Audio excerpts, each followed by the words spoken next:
Selamat pagi Selamat pagi, teman-teman teman. semua. Ya, semangat pagi, pagi, Pagi, pagi, pagi, pagi. pagi. Pagi.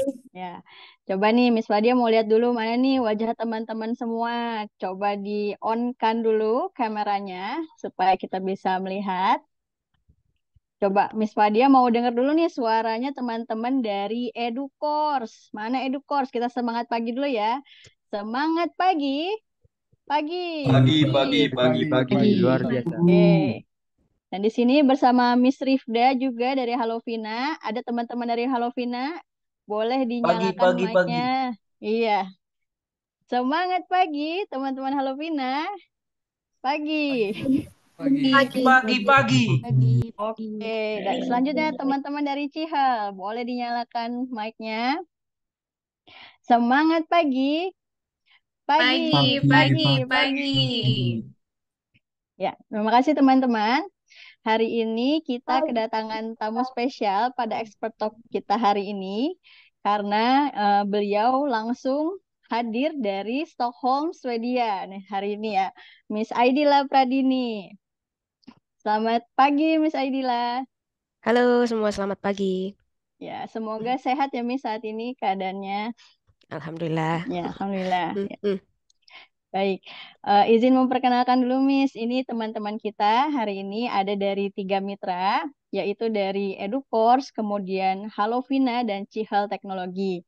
Dan teman-teman ini saat ini sedang mengikuti studi independen untuk kegiatan web dan platform developer, yaitu untuk bidang pendidikan serta financial technology. Kemudian untuk Cihal itu mendalami bidang AR dan VR.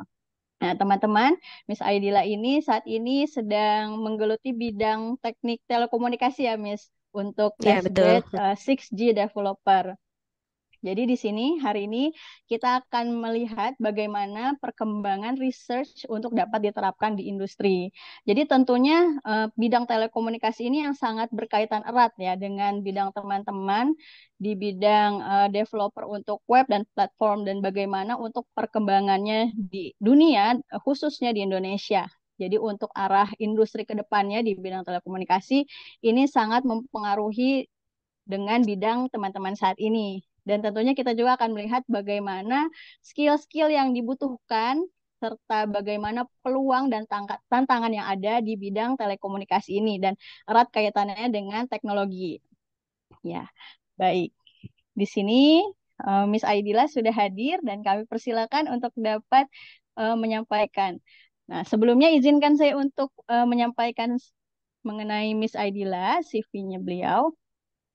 Miss Aidila telah menyelesaikan program studi teknik elektro di ITB, kemudian program master di bidang Research on Information and Communication Technologies di UPC Spain dan di KTH Sweden. Kemudian saat ini beliau sedang bekerja di Ericsson Research, yaitu sebelumnya di software developer, kemudian saat ini di bagian software developer untuk 6G testbed. Ya, Hmm. demikian saya sampaikan mengenai Miss Aidila dan selanjutnya saya serahkan kepada Miss Aidila untuk dapat menyampaikan materinya.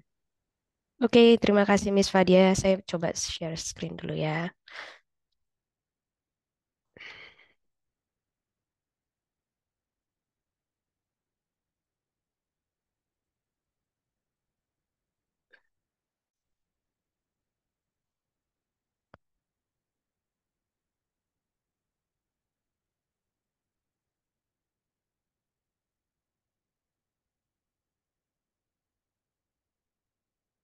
Oke, kelihatan ya slide-nya ya.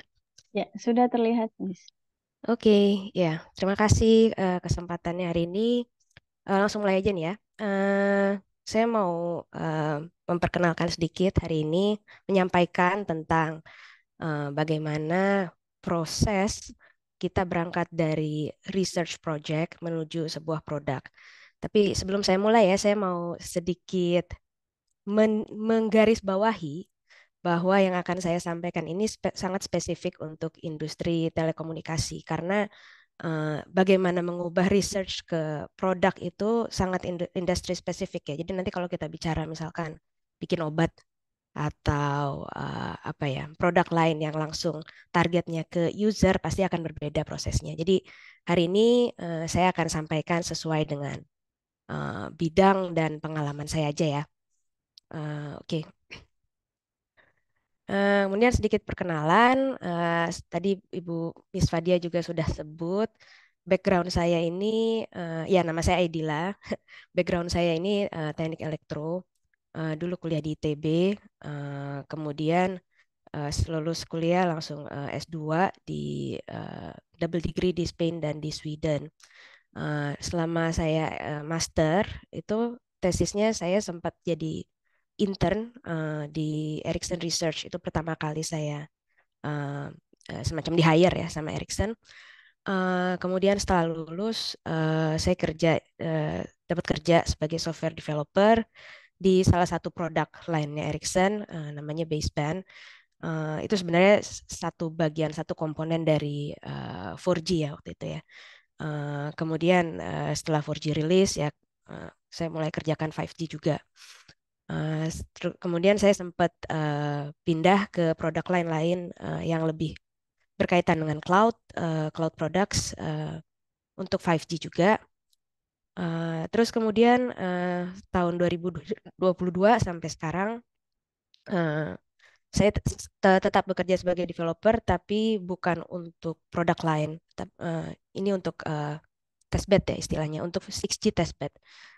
Jadi berdasarkan pengalaman saya hari inilah, saya mau menjelaskan progresnya karena ini lumayan end to end ya, dari research ke testbed ke produk, gimana kelihatannya di industri gitu ya.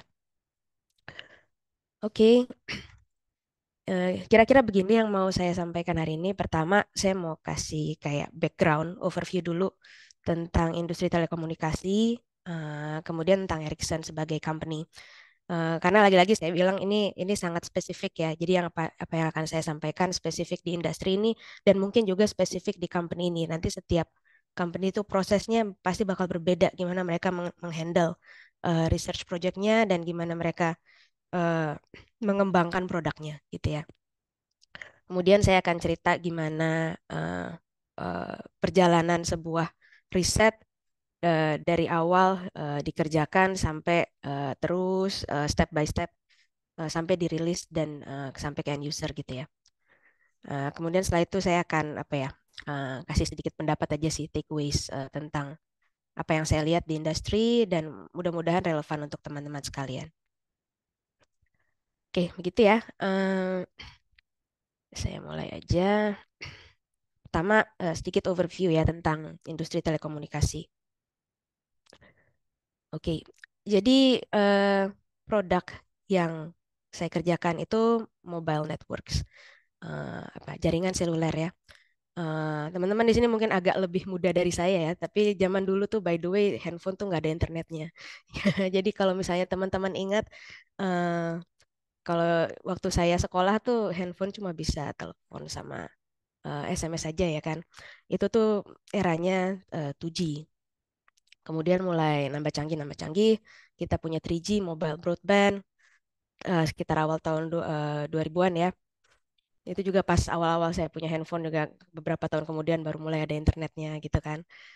Sementara terus makin lama makin cepat speednya, terus udah gitu sekarang kita udah di market tuh sekarang kalau di Indonesia saya rasa udah 4G ya. Era 4G segala macam kita hidup pakai app.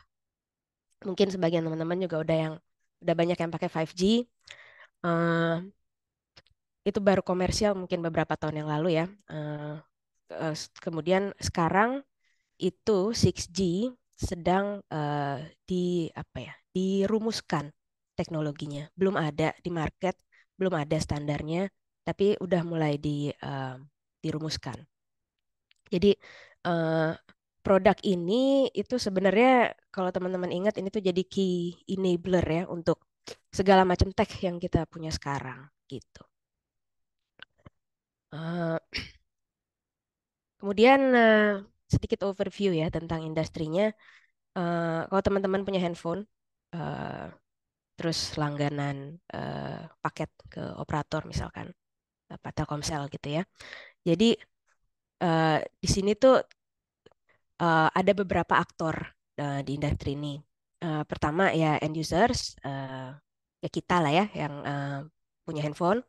Terus ada operator. Nah, operator ini beli peralatan, equipment dari yang namanya network vendors. Jadi network vendors itu yang bikin ya semua hardware dan software dan sistem segala macam yang ada di base station misalkan, plus services uh, untuk jual ke mobile networks operator. Kemudian ada perusahaan-perusahaan yang jual user equipment. Itu bikin apa ya? Bikin handphonenya lah ya, Apple dan sebagainya gitu. Nah, yang akan saya bahas ini sebenarnya dari sisi network vendors karena Ericsson itu adalah salah satu network vendors terbesar di market saat ini. Oke. Sekarang saya mau cerita sedikit tentang Ericsson. Uh, apa bisnisnya dan organisasinya lah ya. Jadi Ericsson ini kami ini adalah world leader di mobile networks untuk apa ya vendor equipment. Ada di 147 live 5G networks saat ini yang pakai equipment dari Ericsson. Dan kalau di Indonesia memang sejujurnya nggak terlalu banyak karena apa ya jualannya tuh lebih ke performance ya kalau Ericsson tuh. Jadi apa ya secara cost agak memang lebih tinggi gitu. Jadi untuk market Indonesia memang nggak terlalu banyak sejujurnya. Tapi di market lain di Amerika, di Korea, di Jepang itu presence-nya lumayan besar. Terus perusahaan ini tuh bikin banyak produk ya. Kalau misalnya saya bilang, oh ya peralatan untuk di base station, tapi itu sebenarnya bukan, itu sistem yang sangat kompleks ya.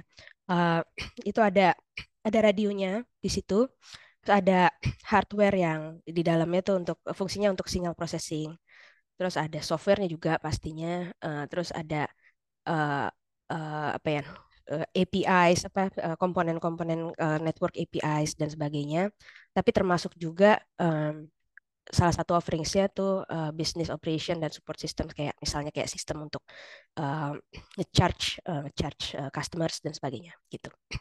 Cuman yang akan banyak saya bahas ini lebih ke radio access network ya bagian radio karena itu di situ lebih apa ya lebih dekat ke bidang saya gitu ya.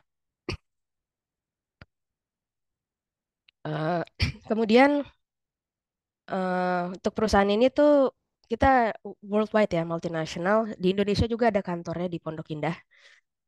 Tapi untuk R&D-nya kebetulan di Indonesia belum ada. Banyaknya di Sweden, di Korea ada, di Jepang, di Kanada cukup besar, di Amerika ada. Kalau di Jakarta tuh setahu saya lebih ke apa ya services dan customer units ya, lebih ke sales dan support dan sebagainya. Oke, sekarang kita langsung aja ke topik utamanya ya tentang gimana perjalanan dari riset ke produk. Nah ini saya mau kasih gambaran sedikit, mungkin nggak tahu ya teman-teman di sini kalau ada yang kuliahnya teknik telekomunikasi, belajarnya apa sih waktu kuliah? Mungkin banyak rumus kayak gini, kayak yang di sebelah kiri. Ini tuh salah satu paper di bidang teknik telekomunikasi, penurunan rumus integral kayak gini. Miss Fadia mungkin ingat. Terus dari sini untuk bisa jadi produk yang dipasang di base station itu gimana prosesnya? Itu yang mau saya ceritain. Ya di sebelah kanan ini ada gambar produk jadinya ya. Mungkin teman-teman bisa lihat di jalan ada antena-antena kayak gini untuk apa ya? Untuk sinyal handphone kita. Terus ada equipmentnya juga yang di kanan bawah ini sebenarnya produk yang dulu saya kerjain cukup lama juga waktu awal karir di Ericsson. Namanya baseband untuk sinyal processing. Oke. Jadi prosesnya tuh sangat lama ya. Namanya kita sebutnya teknologi funnel karena kalau dari riset ke produk itu apa ya mindsetnya, workflow-nya itu sangat-sangat berbeda. Kalau riset itu kita lebih ke explore berbagai apa ya state of the art technology. Jadi kalau di perusahaan dengan skala seperti Ericsson, biasanya seluruh proses ini ya ada gitu di within the company. Ericsson tuh punya tim yang khusus ngerjain research, punya product development teams yang gede banget juga untuk berbagai products, dan in the middle selalu ada yang namanya test bed gitu ya. Kalau riset itu sifatnya lebih apa ya, ilmuwan ya, kayak kayak lebih akademik gitu, basic research istilahnya. Kemudian dari situ nanti masuk ke testbed itu lebih ke applied research. Ada applied research-nya dan prototyping semacam itu ya. Baru setelah itu ada product development. Jadi kalau gimana sih kerja riset di industri? Sebenarnya sama aja, kurang lebih kayak kerja riset di akademia. Berawal dari identify like a technical problem, kemudian uh, baca paper, literature review, terus bikin solusi kayak gitu. Itu kan sama aja kayak kayak ya kayak bikin tesis or skripsi kayak gitu. Kemudian dalam prosesnya juga harus pay attention to uh, technical feasibility dan business value for the company. Itu sangat penting kalau di industri ya. Mungkin kalau di akademia nggak terlalu concern ke situ, mungkin di sini bedanya. Kemudian research di industri itu biasanya banyak juga kolaborasinya sama universitas. Jadi ibaratnya kayak kerjasama yang saling menguntungkan gitu ya. Jadi industri biasanya provide resources as in duit dan equipment untuk universities, dan in return mungkin universities bakal research directionnya ngikutin business interestnya si company yang ngasih funding, till example. Terus udah gitu uh, ada juga kolaborasi dengan external partners. External partners tuh apa perusahaan-perusahaan lain yang terlibat di project research yang sama gitu. Kemudian kalau di research di industri, publication juga sama pentingnya ya, sama research di akademia. Tetap ada proses kayak publish conference ke conference ke terus tulis research paper dan sebagainya, walaupun mungkin uh, jumlahnya tuh nggak terlalu nggak dihitung gitu loh, nggak dihitung kayak kalau di akademia mungkin profesor butuh publish sekian banyak dalam setahun kayak gitu. Di industri itu nggak terlalu banyak fokus ke situ kalau berdasarkan pengalaman saya. Tapi uh, researcher di industri itu punya kewajiban juga untuk sharing tentang researchnya internally, as in ke grup-grup lain within the company untuk ngasih tahu mereka lagi ngerjain apa. Dan nggak kalah pentingnya juga mereka harus banyak generate intellectual property rights, as in kode, kalau mereka bikin kayak prototype or something ya, kode yang mereka tulis jadi asetnya company ya. Terus kemudian tulis paten. Uh, itu juga nanti jadi asetnya company. Patennya bukan atas nama pribadi gitu ya. Kemudian kalau researchnya udah selesai, apa yang kita lakukan dengan si hasil-hasil riset ini? Kalau udah ada conclusionnya, udah ada udah ada insight-nya yang didapat dari research, kemudian kita bisa masuk ke tahap berikutnya, yaitu prototyping, testbed ya istilahnya kalau di company kami. Jadi kalau ini ya, kalau saya balik ke sini, kalau di teknologi telekomunikasi, mobile networks itu ada yang namanya proses standardization. Karena kayak 2G, 3G, 4G, 5G, 6G itu semua tuh teknologi yang standardized ya. Seluruh dunia tuh ada standarnya yang harus diikutin sama semua vendor. Produknya harus ada speknya demikian gitu ya. Itu supaya ada apa ya istilahnya, interoperability apa ya, kayak um, apa ya, supaya kalau semua merek handphone itu harus bisa connect ke semua equipment dari vendor manapun ibaratnya gitu ya. Supaya bisa operasional. Nah, kalau di testbed itu prototype yang dibikin itu belum ada standar ya kan ya. Jadi cuma kayak dilihat dari apa yang dikerjakan sama research, kemudian ada satu tim di testbed yang kayak punya pendapat lah ya, best thinking. Oh, menurut kami nanti standarnya yang akan di-include di standar tuh teknologi yang ini, yang ini, yang ini, yang ini, gitu. Kemudian dibikin prototipenya, dibikin sistemnya yang sesuai dengan apa ya kira-kiranya aja gitu. Um, Sistem yang dibangun di testbed itu it's a working system end to end. Um, Sangat mirip dengan produk aslinya, tapi memang bukan untuk commercial use. Jadi bikinnya tuh bisa kayak cepet banget gitu. Lebih apa ya? Ya sama lah kayak bikin prototype untuk produk lain lah ya. Lebih lebih cepet asal asal jalan dulu gitu ibaratnya. Kemudian dites di real environment. Jadi kalau misalnya kalau di teknologi telekomunikasi itu misalkan bikin prototype radio atau antena atau sebagainya itu beneran dibikin.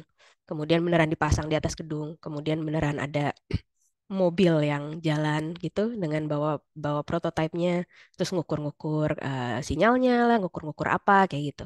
Jadi itu beneran tesnya lebih lebih real dibandingin scope waktu di research gitu ya.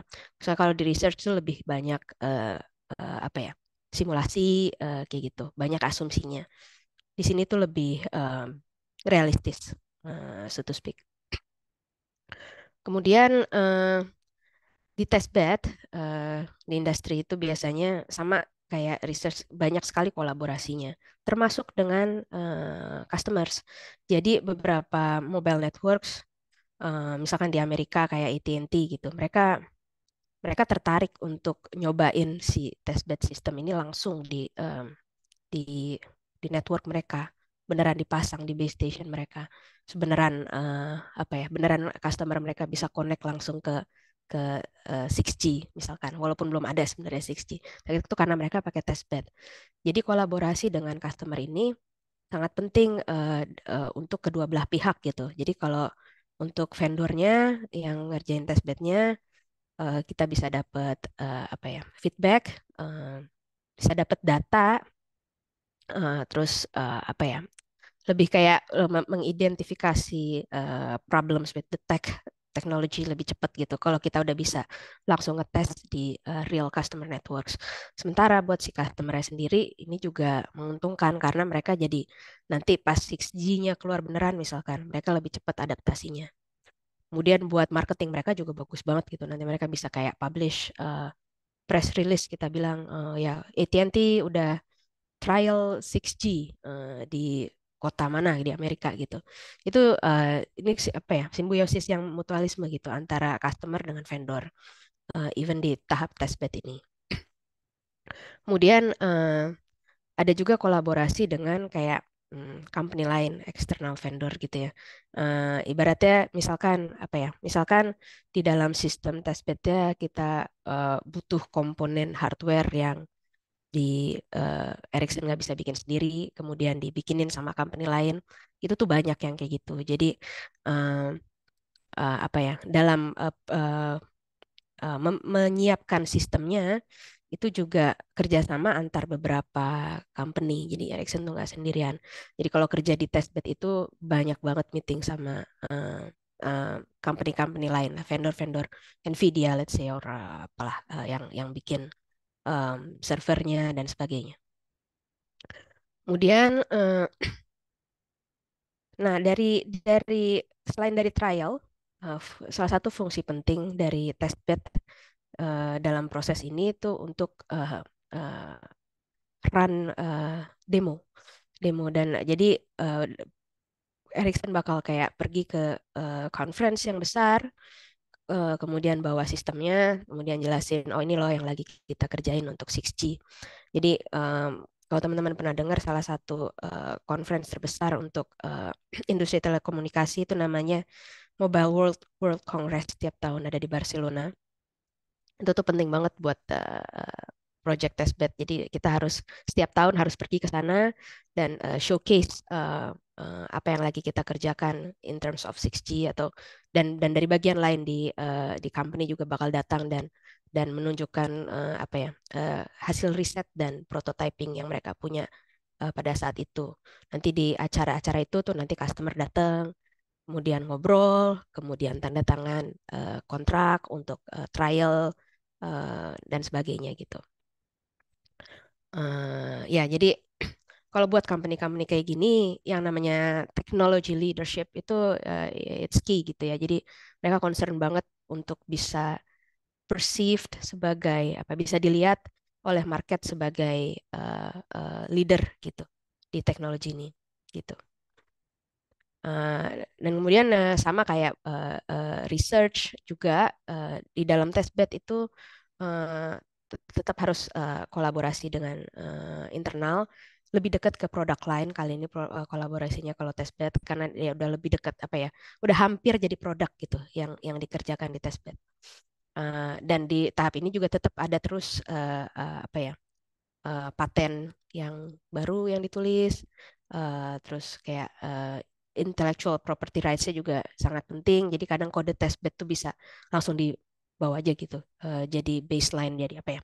Jadi apa istilahnya? Jadi versi awalnya produk misalkan gitu. Ya. Jadi ini tahap kedua. Jadi pertama riset, kedua prototyping lewat testbed. Di situ udah mulai apa ya? Udah mulai narrow down scope-nya, terus ya company-nya juga udah mulai punya insting gitu. Nanti produknya kurang lebih jadi apa? Nah ini nih, ini yang saya cerita Mobile World Congress tuh kayak gini fotonya. Ini yang tahun kemarin.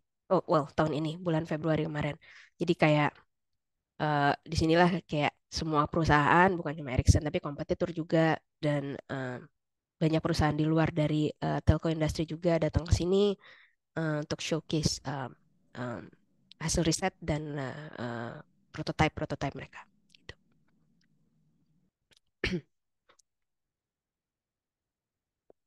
Nah terus so far ada pertanyaan nggak? Apa gimana Miss Fadia, kita ambil di akhir apa gimana? Ya, boleh di akhir aja, Miss. Ya. Oke. Kalau gitu lanjut ya ke next stage dari research ke produk itu. Kalau di ini spesifik to telecommunication industry ya. Ada proses namanya standarisasi. Jadi apa ya? Yang namanya 5G, 4G, 3G itu bukan cuma satu hal, tapi kayak satu standar dari ratusan komponen teknologi gitu yang membentuk jaringan seluler berarti gitu. Jadi nggak ada kayak satu orang gitu yang ngerjain 5G atau kayak satu orang yang come up with 4G, itu nggak ada. Jadi itu kayak industri yang sangat besar, seluruh pemain-pemainnya bakal terlibat untuk mendefinisikan standarnya gitu. Jadi berdasarkan hasil riset dan berdasarkan apa yang ditunjukin sama tiap company, nah semua datang tuh ke standardization meeting namanya. Semua promote apa yang mereka sudah kerjakan supaya bisa jadi standar. Karena nanti itu kan ya apa ya? Kalau misalnya yang kita bikin di standarisasi di seluruh dunia, nanti kita punya apa ya? Punya competitive advantage gitu ya. One step ahead dari yang lain gitu. Jadi setiap company dan termasuk ada dari akademia juga, ada dari government juga, biasanya datang ke meeting-meeting kayak gini. Kalau company pasti mereka berusaha nge-push bisnis interest mereka. Nanti ini prosesnya panjang banget, bertahun-tahun. Jadi nggak yang kayak satu meeting terus selesai gitu. Standarnya keluarga ini bertahun-tahun. Jadi meetingnya tuh bisa kayak sebulan sekali selama bertahun-tahun. all over the world, jadi mereka lots of travel gitu ya. Untuk setiap meeting tuh ada satu grup yang ngebahas satu very very specific, misalnya kayak oh nanti sinyalnya yang diterima sama radio harus kita apain, harus kita enkripsikan gimana, misalkan itu very very specific sampai sampai ke level itu gitu. Tapi walaupun standar tuh lumayan spesifik, ada ruang buat telecommunication vendors untuk mengimplementasikan teknologi di luar standar gitu ya, feature gitu kita bilang ya. Sesuatu yang apa ya, mereka tambah-tambahin sendiri gitu, yang lebih lebih apa ya, lebih kompetitif, misalnya supaya performance-nya lebih bagus gitu, atau apa ya, sesuatu yang bisa dijual on top of basic equipment ya, misalkan like an extra piece of software or something gitu. Jadi apa ya, setiap company akan berusaha supaya mereka punya ruang, supaya apa yang mereka udah kerjakan di research dan di testbed, teknologi yang mereka udah percaya gitu ya, yang mereka udah punya patennya, supaya bisa jadi produk gitu. Jadi ini harus dibahas di meeting dan mereka bakal nge-push ini supaya apa ya? So karena kalau misalnya semua orang misalkan yang masuk ke standar tuh sesuatu yang udah ada di company kita, ya nanti kita revenue-nya kan jadi lebih lebih gede kan kalau misalnya kita yang punya patennya, ibaratnya gitu. Nah, nanti kalau proses standarisasi ini udah selesai atau menjelang selesai, baru baru product development itu dimulai. Jadi kalau dari pengalaman saya pribadi waktu pertama kali join sebagai developer itu uh, standar LTE waktu itu 4G baru selesai. Jadi baru mulai switch di product development unitnya dari ngerjain 3G ke 4G kayak gitu. Dan itu sampai sampai 4G-nya tuh di deliver ke customer tuh kayak berapa tahun ya? Kayaknya sekitar 5-6 tahun gitu, sampai sampai apa benar-benar saya sendiri pakai 4G gitu ibaratnya gitu. Jadi pengerjaan produknya juga lama. Ada beberapa tahap juga di product development ini setelah standarnya keluar ya.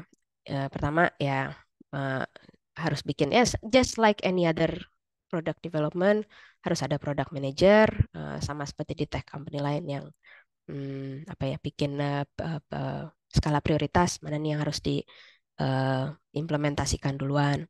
Terus kemudian nanti di tim-tim product development-nya juga bakal ada aktivitas namanya pre-study. Kita bilangnya kayak pre-study itu kayak kalau dari software misalkan kita define software architecture-nya mau kayak gimana, berdasarkan desain hardware yang kita punya misalkan, atau berdasarkan kompetensi tim yang kita punya, gimana cara define produk architecture kita gitu misalkan.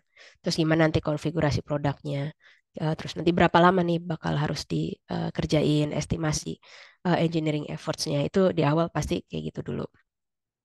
Nah, terus dalam beberapa kasus simulasi dan prototyping yang kemarin-kemarin dikerjain di research dan testbed tuh harus kayak diulang gitu dengan asumsi-asumsi yang lebih dekat sama situasi nyata di produk yang udah ada gitu ya. Sorry.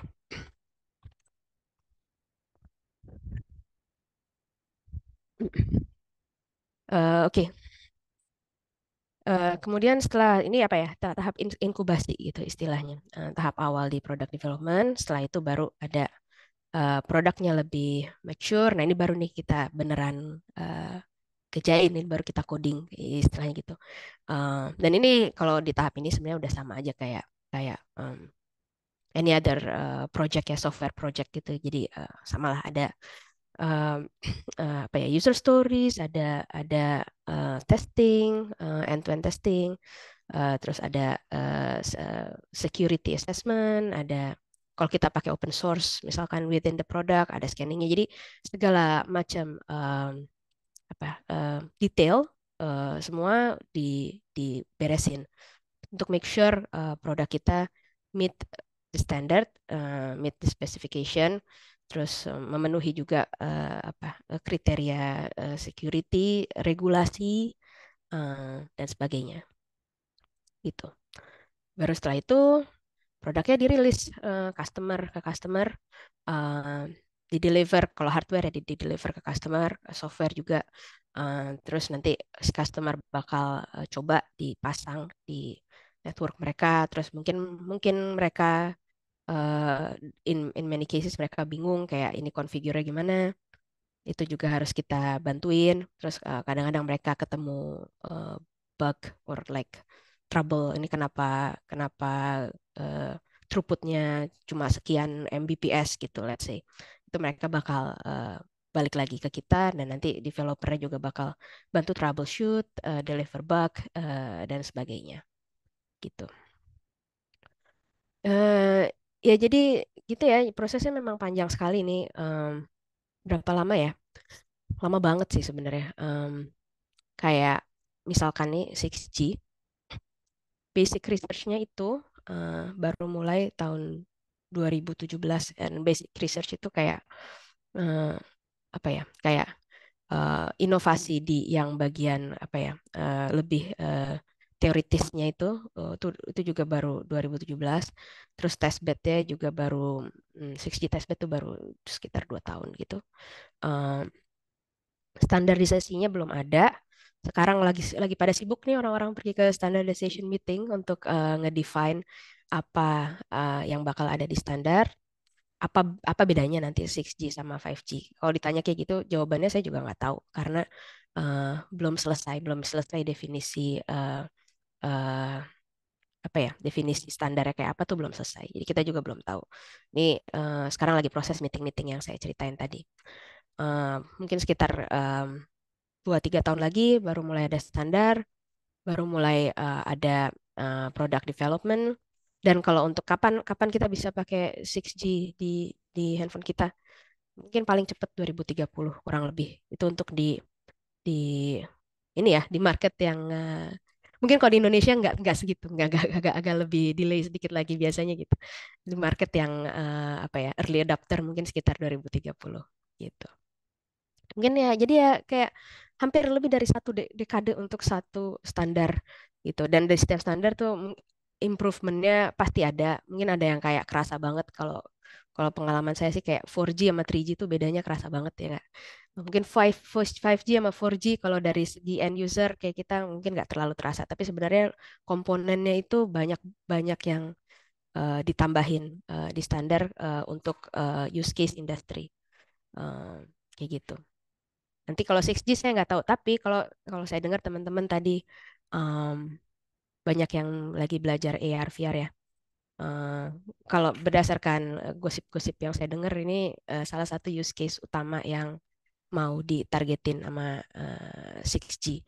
Jadi kalau teman-teman yang belajar AR VR sekarang sih menurut saya nanti pas 6G keluar you will have something to do gitu karena uh, mobile network sekarang tuh sebenarnya belum 5G tuh belum cukup baik untuk use case AR VR ya. Eh, dari delaynya mungkin kayak saya juga nggak tahu ya, saya juga nggak pernah nyoba pakai VR myself, tapi kayaknya memang belum belum connect ke mobile networks kan. Tapi in the future kalau 6G udah selesai dan udah deployed anywhere dan VR headset tuh bisa connect ke mobile networks tanpa harus lewat WiFi. Dan it will be very cool gitu. Jadi kalau misalnya teman-teman lagi belajar itu, ya, menurut saya sih ya keep going, bakal ada future-nya nanti di 6G. Nah, terus ya ini lebih ke apa ya? Sekarang saya mau cerita dikit tentang organizational structure ya, lebih ke situ. Jadi kalau di Ericsson itu ini apa ya? Ini gambarnya tuh bisnis area tuh ibaratnya produk lain lah kasarnya gitu. Produknya ada banyak, terus ada group functions itu yang kayak ngasih support to the entire company. Yang bisa kita lihat tuh Ericsson Research tuh nggak research tuh nggak terikat ke salah satu produk lain. Mereka tuh ada di luar. Mereka tuh supposed to support the entire company karena mereka scope-nya kan gede banget ya. Jadi mereka bebas untuk ngerjain anything yang apa ya, yang bakal improve any of the products gitu ya. Jadi mereka ibaratnya masuknya ke support function di research tuh.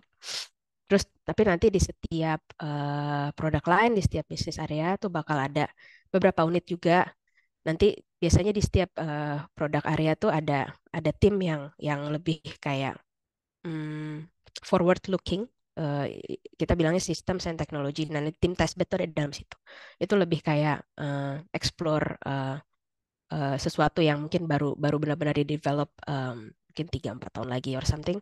Terus ada engineering units yang benar-benar ngerjain produk yang untuk sekarang gitu, untuk lagi dikerjain sekarang gitu. Lebih apa ya, lebih dekat ke customer, lebih dekat ke market gitu. Nah, terus dalam organisasi kayak gini tuh kita nggak dilimit untuk berinovasi gitu. Jadi memang research tuh apa ya, research activity tuh banyaknya ya tentunya di tim research, tapi sebenarnya uh, di semua unit dalam company itu di encourage untuk berinovasi. Semua orang boleh bikin paten, semua orang boleh publish karena ada ada satu organisasi sendiri dalam dalam company yang mensupport siapapun yang mau bikin paten gitu ya. Terus untuk standarisasi sendiri juga bukan cuma orang research yang pergi ke sana. Jadi ada orang orang dari produk lain juga pergi ke sana. Ada researcher di dalam produk lain, ada researcher di testbed, ada researcher di research gitu. Jadi um, semua orang terlibat gitu ya. Oke, ya kurang lebih gitu cerita panjangnya dari riset ke produk. Sekarang saya lebih ke apa ya, lebih ke pendapat pribadi kali ya. Eh, ya, ini memang yang saya ceritain tuh kayak lebih lebih spesifik ke satu industri. Tapi kalau menurut saya sih, gimana caranya pergi dari research ke produk itu tuh key-nya ada banyak. Pertama, resources, as in budget, as in ya budget lah ya. Dan ini tuh salah satu keuntungan buat researcher yang kerja di industri karena budget tuh akan selalu ada gitu ya. Kemudian satu kunci lagi tuh semua research project menurut saya tuh kalau dilihat dari apa yang terjadi di industri itu harus kolaboratif. Jangan kerja sendirian gitu, jangan ngeriset sendirian gitu. Harus open minded untuk kerja bareng organisasi lain, kerja bareng company lain, kerja bareng universitas dan sebagainya. Terus kemudian perlu ada and even kerja bareng customer. Kemudian perlu ada publikasi dari riset yang udah dilakukan. Karena kalau nggak ada yang tahu buat apa gitu kan. Pergi ke conference, tulis paper, tulis paten, kayak tulis populer, artikel populer, baru bisa menarik future customers, menarik actors lain in industry untuk mikir kayak oh ya nih yang kalian kerjakan tuh bagus dan bisa jadi produk gitu. Kemudian last step tentu kita perlu apa ya tim yang kompeten. Apalagi kalau misalnya udah ngomongin kayak untuk productify research produk karena researcher itu walaupun kayak mereka punya pengetahuan yang mendalam di satu produk, di satu solusi di research project mereka, tapi belum tentu tahu apa yang harus dilakukan untuk berangkat dari research ke produknya karena product development tuh very complicated in itself gitu. Jadi sesuatu yang butuh specific competence juga gitu. Nah, terus ya nanti ini juga pendapat saya pribadi ya selama berkarir di R&D sebuah perusahaan ya. Jadi kita tuh selalu ada ruang untuk berinovasi dalam perusahaan. Tapi kalau misalnya kerja di industri dan mau berinovasi, first thing first itu harus pikirin bisnisnya, bisnis case, bisnis value untuk company-nya. Kemudian yang kedua yang harus diperhatikan, kita tuh kalau lagi kerja di industri, kita tuh harus punya network di dalam company, apalagi kalau company-nya gede. Kita tuh harus tahu siapa yang expert di bidang apa. Kalau kalau saya mau ngerjain ini, saya harus ngomong sama siapa, organisasi mana, tahu struktur organisasi itu penting sekali. Supaya kita bisa reach out ke orang-orang yang tepat within the company. Dan bisa kayak spread the word tentang apa yang sedang kita kerjakan gitu. Kemudian yang ketiga, saya yang cukup impresif tuh culture kolaborasi ya. Open innovation istilahnya kayak berinovasi, bekerja sama dengan customer, universitas, partner companies dan sebagainya itu jangan jangan takut untuk memulai. Terus yang terakhir tuh menurut saya kalau kerja di company itu walaupun istilahnya ibaratnya kalau ya saya kan cuma software developer gitu, bukan berarti saya nggak boleh berinovasi. Karena regardless of role, setiap inovasi sekecil apapun pasti di appreciate. Itu selalu ada ruang untuk come up with something new gitu ya. Apapun role kita. Gitu. Oke, ya penutup ya.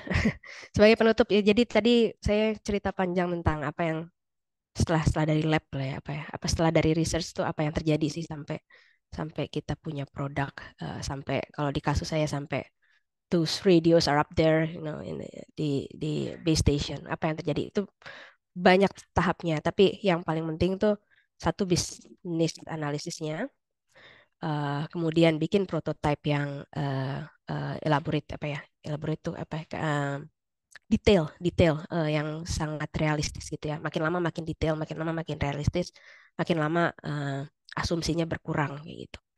Terus ada engagement dengan target user. Ini juga sangat penting karena kita perlu feedback dari calon calon produk yang mau kita bikin.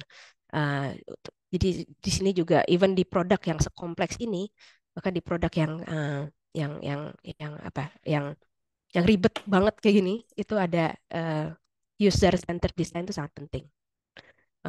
Terus sama tahap terakhir ya full on product development dengan segala project manajemennya, dengan segala apa ya competence buildingnya dan sebagainya gitu. Oke, nah ini juga pendapat pribadi saya kalau teman-teman ada yang tertarik untuk kayak berkarir di industrial R&D. Pertama yang dibutuhkan pastinya itu technical competence. Itu dulu, baru yang lain. Ya jadi as in harus belajar banyak tentang teknologinya. Kalau mau sekolah lanjut, go sekolah lanjut langsung. Terus kayak kalau misalnya kerja di research itu hampir semua PhD. Kalau kerja di testbed mungkin 50% PhD. Jadi jangan takut untuk ke arah sana. Terus harus belajar juga tentang bisnisnya. Jadi kalau misalnya ngomong sama orang-orang bisnis untuk justify kenapa project ini penting, itu kita harus bisa cerita gitu. Oh ya ini this will be very important for the company in the long run or something like that gitu. Terus sama terakhir harus punya apa ya interpersonal communication yang baik karena kita harus kerja sama banyak orang dan berkolaborasi banyak sekali. Jangan dikira kayak kerja di R&D itu lebih ke sama mesin doang gitu, enggak juga sebenarnya kerja sama orangnya itu jauh lebih banyak. Terus harus punya technical communication. Gimana caranya ngejelasin something very complex secara sederhana dan supaya semua orang ngerti gitu. Oke, ya segitu aja yang saya sampaikan. Saya kembalikan lagi ke Miss Fadia ya. Ya, terima kasih. Ya. Ya, baik, terima kasih Miss Aidila atas pemaparannya ini yang sangat menarik dari sebuah hal yang kompleks di research dan bagaimana perjalanannya sampai bisa diterapkan di industri. Ya, baik. Untuk sesi selanjutnya kami buka untuk pertanyaan, sesi tanya jawab. Dipersilakan untuk dapat raise hand dan langsung on mic. Di sini sudah ada Atika dari Cihel. Boleh langsung on mic. Silakan. Baik, terima kasih Miss atas pertanyaannya. Perkenalkan, Miss Aida, nama saya Kristen Azara dari Kecil. Di sini saya kebetulan jurusannya adalah bimbingan konseling. Saya agak tertarik ketika melihat di akhir itu ada masalah komunikasi. Bagaimana misalnya kita dari pihak konseling yang sering bersentuhan dengan psikologi dan juga komunikasi untuk masuk ke dunia R&D ini. Apakah Hmm. mengambil studi lanjutan langsung ke sini atau kita ngambil psikologi aslinya dulu untuk nanti mengembangkan komunikasi ini dengan baik. Kalau misalnya mau bikin konsultasi online gitu ya. Hmm. Oke. Gimana Miss Fadila? Langsung dijawab aja atau gimana? Iya, boleh langsung Hmm. dijawab. Jadi ini tadi pertanyaannya bagaimana untuk Hmm. mengembangkan kompetensi di bidang komunikasi di bidang bisnis gitu ya, Miss. Hmm. Untuk Atika. Iya betul Miss. Jadi karena kan lambat tahun pun anak-anak jarang mau konsultasi offline. Kalau offline kan mereka jenuh. Nah, saya mau lihat dari strategi tadi karena kan nanti lambat tahun teknologi pun Aja, oke. Coba kalau saya ngerti pertanyaannya ya. Jadi gimana caranya mengkomunikasikan ke anak-anak yang konseling gitu? Atau gimana? Untuk ya, bi- hmm? jadi biar mereka lebih tertarik konseling online itu bagaimana. Gitu ya, Supaya strategi. mereka lebih tertarik konsultasi online. Ah, ini gimana ya? Saya kurang kurang punya background juga kali kayak kalau soal pendidikan dan gimana berkomunikasi sama anak-anak. Cuman menurut saya sih satu yang bisa dilakukan ya mungkin dari konselornya sendiri untuk tahu lebih banyak detail tentang apa yang mau dikomunikasikan sama anaknya kali ya. Mungkin kalau misalnya mau ngasih konseling ke anak yang tertarik di bidang science or technology dan mungkin konselornya sendiri ya. Kalau bisa menjelaskan detail, pasti anaknya kan lebih tertarik ya gitu. Cuma kalau lebih dari itu saya nggak yakin apa yang saya bisa sampaikan bisa relevansi untuk ngejawab ini gitu. Hmm. Hmm. Ya, baik. Ya, terima kasih, Miss Aidila. Untuk selanjutnya nih ada pertanyaan di kolom chat. Kan saya bacakan dari Ihda Halovina. Dengan research yang cakupannya sangat luas dan prosesnya panjang, dibutuhkan bertahun-tahun untuk masuk ke tahap produk. Bagaimana proses mengidentifikasi kebutuhan pasar dalam mengembangkan produk dari hasil riset tersebut? Hmm. Ya, kalau ya kebutuhan pasar itu kalau di industri telekomunikasi itu mostly kalau yang saya lihat itu dari ngomong langsung sama customer karena em, apa ya vendor dan mobile network operator itu hubungannya tuh dekat sekali. Jadi kayak kalau operator yang udah rutin misalkan beli equipment dari Ericsson mereka bakal selalu maju duluan nanya kalian lagi ada apa nih pasti yang baru kayak gitu terus atau mereka kalau misalnya udah punya beli produk dari kita terus ada masalah misalnya ada problem mereka bakal ngomong langsung kayak oh ini by the way yang kemarin kalian deliver ribet banget konfigurasinya gitu bisa nggak bikin yang lebih baik kayak gitu atau bisa nggak kalau kita tertarik sama eh, teknologi ini nih yang lagi banyak di riset misalkan kayak gitu. Jadi sebenarnya mengidentifikasi market needs-nya itu banyak kalau di industri ini banyak langsung dari komunikasi dengan customer gitu. Dan dari situ nanti apa ya strat, uh, corporate higher ups-nya yang decide strategi ke depannya tuh bakal bakal decide oh ya ini customer ini penting yang mereka mau ayo kita bikin kayak gitu. Lebih ke situ ya. Jadi lebih lihat dari customer needs langsung langsung dari komunikasi dengan customer. Ya, baik. Terima kasih.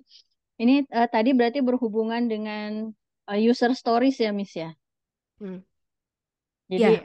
Hmm. mm, dalam pengembangan produk ini tentunya user needs ini sangat diperhatikan ya. Sama halnya dengan software developer lainnya, user stories ini sangat berpengaruh.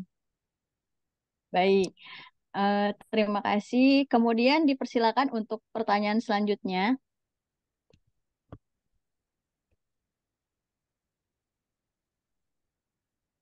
Ya, sepertinya belum ada. Izinkan saya mengajukan pertanyaan nih satu, Miss.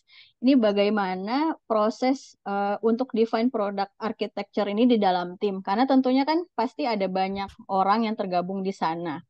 Kemudian ya tadi berhubungan dengan komunikasi intrapersonal, itu bagaimana di dalam satu tim bisa mengerjakan satu proyek yang ketika misalnya kita mengerjakan tugas kelompok saja itu kan kadang sulit untuk berkomunikasi antar anggota. Kemudian di sini kita mengkomunikasikan satu kode itu bisa jadi satu orang dan orang lain pemahamannya berbeda. Ini bagaimana untuk mengkomunikasikan produk architecture ini. Hmm. Oh ya, oke. Kalau untuk produk architecture di tahap awal ya sebelum pengembangan produknya, well, yang pertama yang bergerak duluan pasti arsitek. Jadi emang ada orang yang beneran banyak orang yang beneran job description-nya adalah untuk mendefinisikan architecture. Jadi mereka nanti bakal lihat uh, salah satu faktornya itu architecture di produk yang sebelumnya, misalkan. Atau mereka bakal ngeliat kayak kompetens apa yang ada di dalam tim. Karena kalau misalnya untuk apa ya propose satu arsitektur baru dan kita consider time to market, kalau dari pengalaman saya sih biasanya mereka bakal berusaha define architecture yang lebih sederhana untuk dipahami oleh seluruh R&D timnya gitu. Dan apa ya apa ya untuk get it started tuh nggak terlalu sulit gitu ibaratnya. Tapi itu nanti kerjaannya inilah tim tim software arsiteknya. Pasti ada yang mereka pertimbangkan. Terus kalau soal komunikasi intrapersonal dalam tim ya, sesama software engineer gitu ya. Oh ya ini sih ceritanya panjang sih. Cuman apa ya sama seperti kerja dalam tim di profesi lain sih menurut saya. Kalau software engineer itu banyak competence building pertama. Sebelum kita bisa komunikasi kita harus make sure semua orang tuh punya basic kompetensinya supaya bisa apa ya ngomong dengan speak the same language gitu ya. Jadi itu tugas pertamanya si manajernya itu untuk make sure semua orang punya kompetensi yang sesuai untuk ngerjain ini. Kedua, itu banyak apa ya untuk memudahkan komunikasi itu biasanya banyak kayak pair programming in practice, code review kayak apa ya architecture review kayak gitu. Jadi itu sebenarnya bakal terjadi secara organik aja sih as the process goes along gitu. Itu bakal terjadi komunikasi secara organik ketika ketika apa ya proyeknya udah dimulai gitu. Tapi memang harus banyak melibatkan semua orang dalam tim dalam code review terutama dan define apa ya user stories-nya gitu. Ya, baik. Terima kasih. Ya, teman-teman, apakah ada pertanyaan lagi, teman-teman? Mungkin dari EduCourse, dari Halovina, atau dari Cihel. Kalau dari Ericsson sendiri, apakah sudah mengembangkan AR VR, Miss? Ya, AR VR ada yang mengembangkan bukan di produk lain tapi kan kita nggak deliver AR VR headset ya.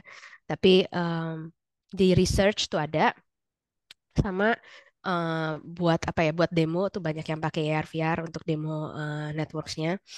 Terus ada juga yang kemarin tuh saya ada meeting sama research team di mana ya di Jerman kalau nggak salah. Mereka fokusnya khusus untuk ngedefine requirements untuk 6G untuk use case AR VR. Itu ada satu satu tim ngerjainnya itu doang. Kayak oh nanti supaya AR VR bisa disupport sama 6G, berarti nanti networksnya kayak speednya harus sekian, let's say latency-nya harus sekian, nanti kayak gitu. Ada tim yang ngerjain itu.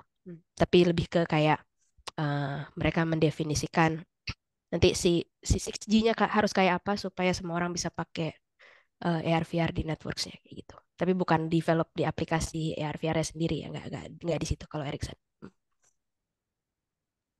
Baik. Di sini kan teman-teman ada dari berbagai jurusan nih, Miss. Jadi ada dari IT, ada dari manajemen, kemudian ada juga banyaknya yang dari pendidikan ya, karena ini untuk platform pendidikan. Nah, untuk di industri telekomunikasi khususnya misalnya di Ericsson, itu sebetulnya timnya berkolaborasi dari background apa saja, Miss? Oh, maksudnya background pendidikan yang kerja siapa aja di R&D Iya, orang ya ya. di company Wow. ini misalnya. Ya macem-macem sih, macem-macem banget nih. Saya cerita lucunya salah satunya manajer saya langsung tuh PhD farmasi. So kayak eh, sebenarnya lumayan open lah company ini sama background orang-orang yang ikutan gitu. Kayak banyak juga yang backgroundnya fisika, murni lah. Kemarin tuh ada yang baru masuk terus lulus PhD kayak mathematics or something. Kayak backgroundnya kalau researcher di Ericsson tuh lumayan fleksibel, surprisingly, dan termasuk juga background untuk developernya juga lumayan fleksibel.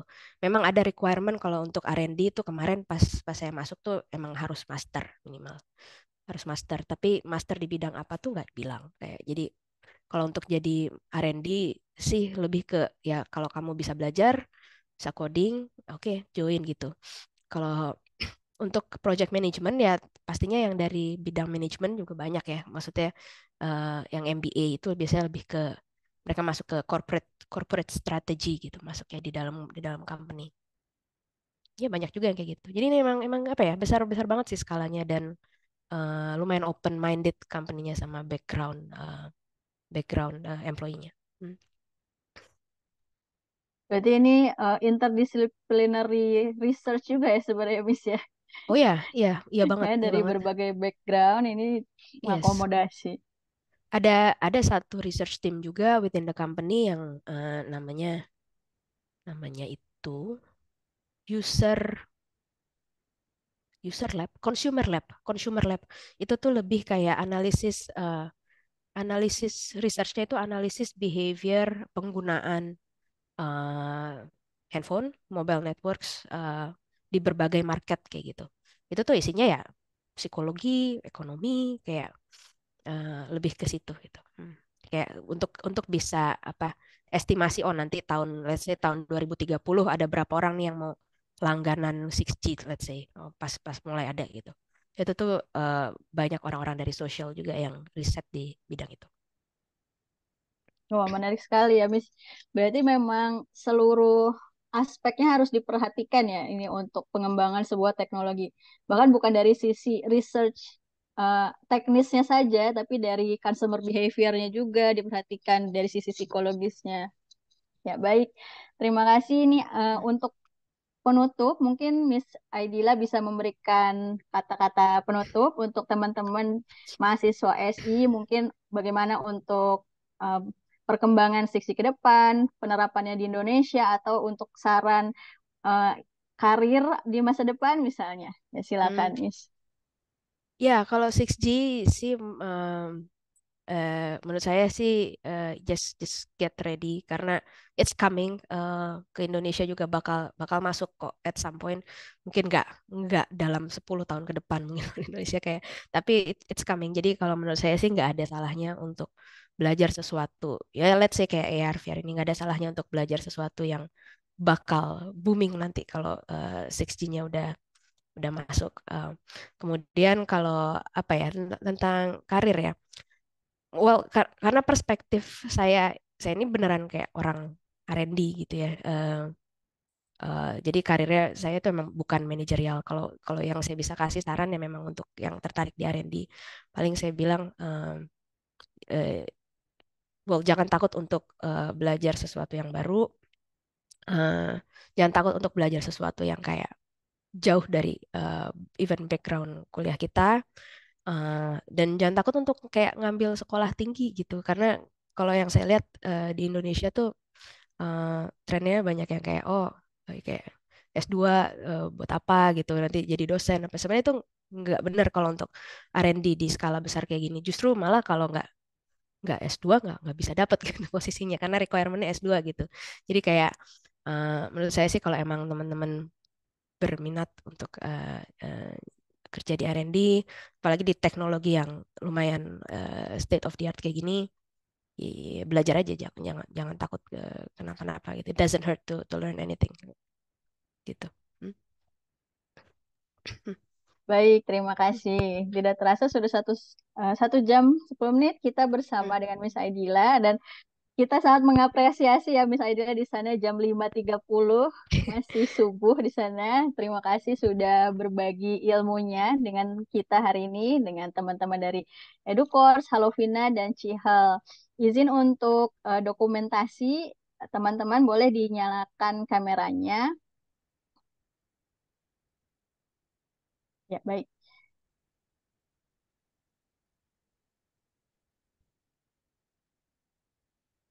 Silakan teman-teman untuk menyalakan kameranya.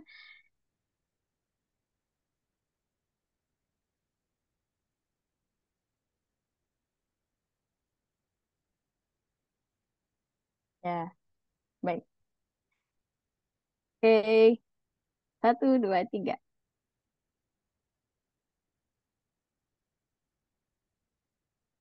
Ya. Terima kasih atas kehadirannya Miss Aidila bersama kita hari ini menceritakan tentang perkembangan teknologi dari mulai research sampai industri, konteksnya di dunia teknologi telekomunikasi. Dan terima kasih juga teman-teman yang sudah hadir dalam Expert Talk hari ini. Semoga bisa mengambil manfaatnya dan menambah motivasi ya untuk mempelajari suatu hal yang baru dan bersekolah lebih tinggi lagi. Walaupun bidangnya mungkin terlihat tidak terlalu relevan, tapi sebenarnya di sana juga bisa diterapkan ilmu yang sudah teman-teman pelajari di S1. Ya, baik. Terima kasih kehadirannya Miss Aidila. Ya, Dan sama-sama. Terima kasih udah diundang. baik, dengan demikian kita akhiri untuk Expert Talk hari ini. Selamat siang dan terima kasih. Terima Terima kasih. kasih, Aidila. Terima kasih, Miss Fadia. Terima kasih. Terima kasih.